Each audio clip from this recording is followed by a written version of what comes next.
আসসালামু আলাইকুম। আজকে আবার নতুনভাবে আর একটা ভিডিও নিয়ে সবার সামনে আইছি।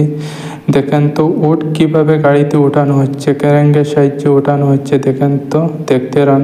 ভাবলাম আমিও যখন দেখতেছি সবার সাথে শেয়ার করি, তার জন্য শেয়ার করতেছি।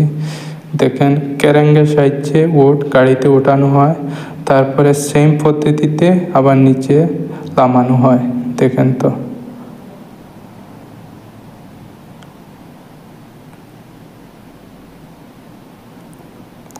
দেখতে পাচ্ছেন কিভাবে ক্রেন দিয়া গাড়িতে ওঠানো হচ্ছে। সেম পদ্ধতিতে আবার নিচে নামানো হবে। দেখেন এখন গাড়িতে বসানো হবে। দেখেন আরও তিনটা আছে গাড়িতে, সেম টু সেম ওঠানো হয়েছে, আবার সেম টু সেম নামানো হবে গাড়ি থেকে ক্রেনের সাহায্যে। দেখতে পাচ্ছেন বিশাল বড় উট, ক্যামেরাতেও এত বড় উট বোঝা যায় না, বিশাল বড় উট। তার জন্য ক্রেন দিয়া ওঠানো হচ্ছে উট।